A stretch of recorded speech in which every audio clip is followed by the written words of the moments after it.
That sword's got a big dick! What are you doing? Get out! She's gone, alright? She's gone! She's gone! She's gone! Bram is gone! Are you listening to me?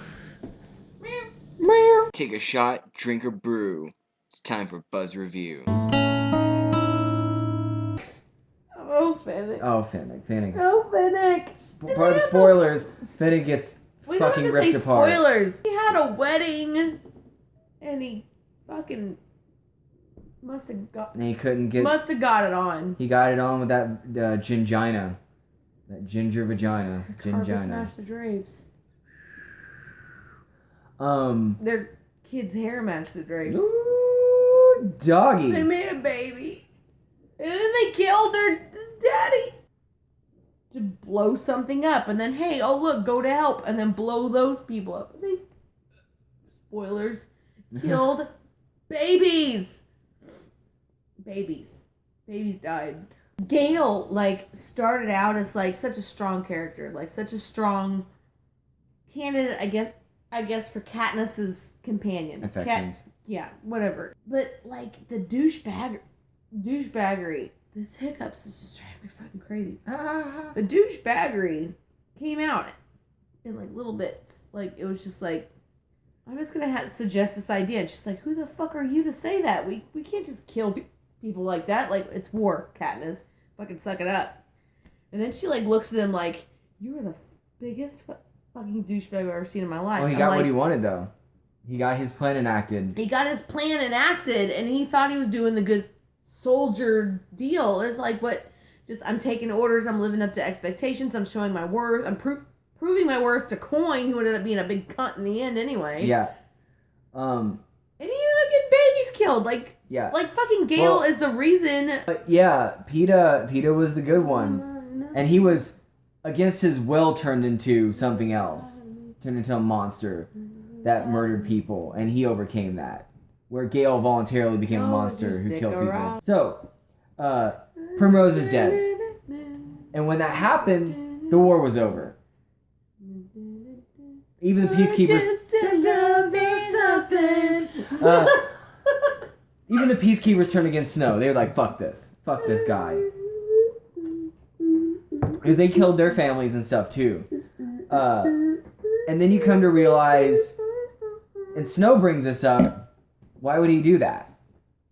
And you can come to realize throughout the movie, because there's little hints throughout the movie that Coin, Julianne Moore, just wanted to kill anybody she could get in power.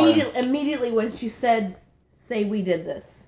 Yeah. This was us. This was our idea. Her going out here and assassinating Snow. This was my idea. She could just be a duplicitous person that's not a murderer. This is my idea. No, I fucking smelled that. Immediately when she started saying that, I'm like, she wants to be president of Panem. Permanently. And Philip Seymour Hoffman, he's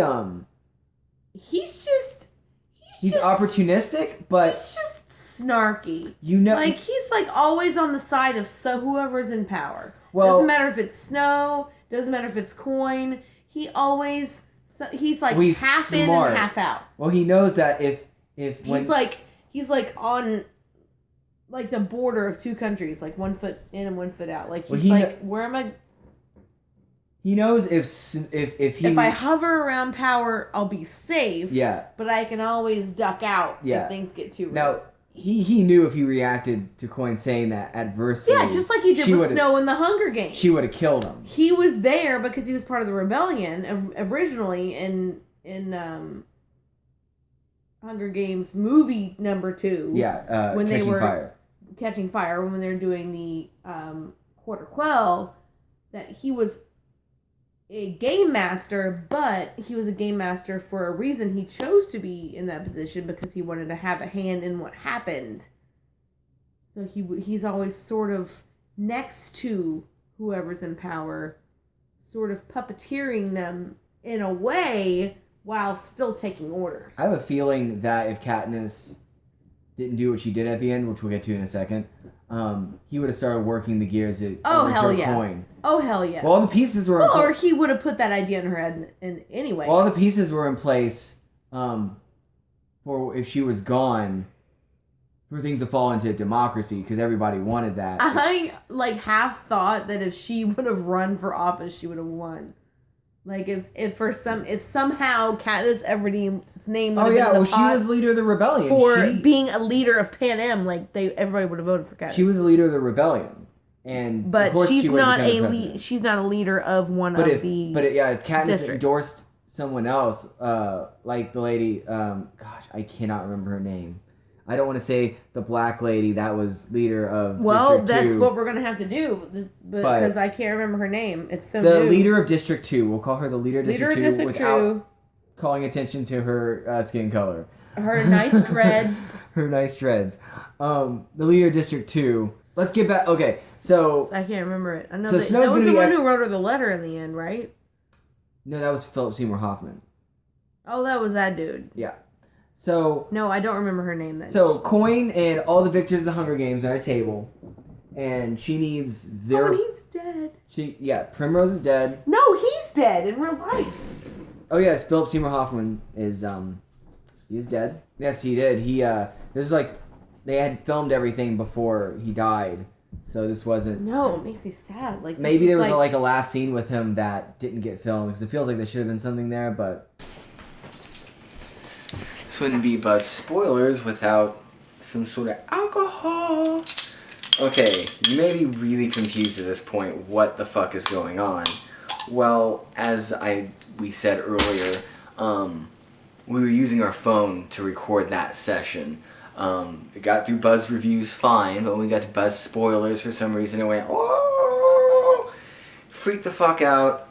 And then when I tried to edit it, the audio was wonky and bizarre and crazy. So I'm going to go ahead and continue from where we left off. Crimson is asleep right now. It's 11:28 at night. I don't sleep because I'm on third shift right now, as I've been for the last 3 years. But you don't give a shit about that. You want to know what's going on in the fucking Hunger Games? The Hunger Games. Well.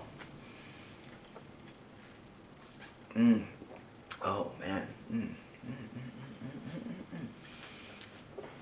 Okay, so Gale's plan got enacted and bombs were dropped on all the Capitol citizens, and then medical crew went in, and Primrose, Katniss' sister, was part of the medical crew, as they explained in Mockingjay Part 1, and there were bombs that were not detonated that got dropped, and when the medical crew came in, wiped them out. So, war's over. Coin is now self-appointed president, and all the victors are at this table with Coin, and she says, let's start a new Hunger Games. With the Capitol's children, with the leadership of the Capitol's children. So this goes without saying, almost everyone's just disgusted by this. They are appalled at the idea, except for chick who got naked in the second one, whose name I don't fucking know. But Katniss was like, yeah, as long as I get to execute Snow, I don't give a shit. And Haymitch, Woody Harrelson, agrees with her, getting a glimpse of she's got something up her sleeve, because Coin at this point was pretty sure she was responsible for Primrose's death, and then we're pretty sure that she's just gonna be another Snow, and she's just gonna take things over, and that the only reason for the rebellion is for her to take power and be another Snow. Which is... And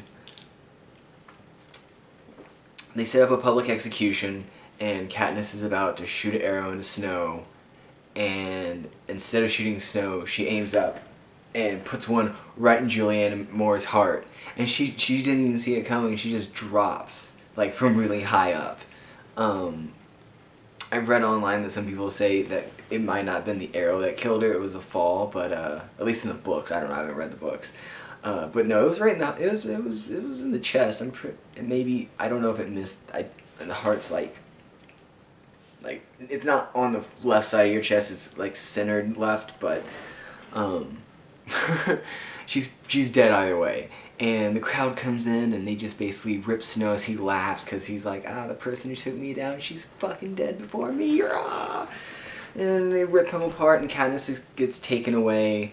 And basically the leadership that was behind Coin was like, they realized how evil she was, but they weren't going to cross her.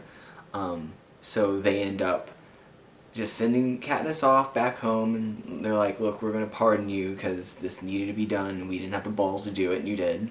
So, whoosh, off to District 12, and she yells at her cat. PETA comes back, and he's 100% cured of his, what are they called? Tracker Jackers? Tracker Jackers. Is that what they're called? That sounds like somebody who tracks someone down and then gives them a hand job. Like they're just like, hey, I've been following you for weeks. Why? Boom! Oh, Trimmer Death, you rascal. So, all of that shit, at the end, she and PETA get together and have babies. I mean, I'm full on fucking spoiling this shit. They get it on, they have little babies, and that's like the end of the movie. I know I touched on this a little bit in the Buzz review, the non-spoiler version. There are a lot of critics who don't like the ending. Like IGN, I know I talk about IGN a lot, but for some reason I go on there a lot for everything. I go to a lot of sources, but I tend to go to IGN the most. And they said it was a flawed ending. I don't agree. I guess everyone was expecting a Return of the King-esque ending with a giant battle, we're gonna take the mansion. Instead, it was just this heart-wrenching, crazy ending that nobody saw coming except for the people that read the books. I didn't. I was like, no. I did the same thing with Harry Potter, except with Harry Potter, I was reading the books. I stopped at the 7th book so I could see it without being with being surprised, without having it spoiled. So, no, that ending is boss. Like, it's not the ending you expect, but I think it's fitting. It's probably one of the best endings I've seen in a long time, and if an ending can take me off guard, like, I'll be sitting watching a TV show, and I'll just start saying things they're gonna say next, and because I've seen so many shows and movies that if anything's even remotely cliched or it's just a logical thing for someone else to say, I just know exactly what they're going to say. So if you can surprise me, that's a big fucking deal. Congratulations, Hunger Games. You surprised me. This is a series that I didn't expect to be even remotely good. Like, when someone says young adult, I immediately just, like, my butthole goes, like, I'm like, no, I don't want to see this. But I guess just young adult means they don't drop a lot of cuss words. Like, I don't see how, other than it's about young adults, how the Hunger Games is young adult, because they have pretty graphic levels of violence, really good writing. I guess writing doesn't mean anything as far as young adult classification. I guess the only difference is they just don't talk about graphic sex and cuss. I don't know. Maybe it's the length. Anyway, that's Buzz spoilers. I just completed that. Sorry about the craziness of this video. I highly recommend it. Go check it out. Go check it out, and I guarantee you, unless you're an asshole, you will probably like it. See you fucking nerds later. It's time to sit back with your pals and get really drunk. Throughout the film, we'll let you know if it's awesome or it fucking sucks. We'll drink shots and brews and mix drinks too, with just the right amount of indignation. It's time to get wasted with intoxicant narration. I'm drunk. Let's start the show.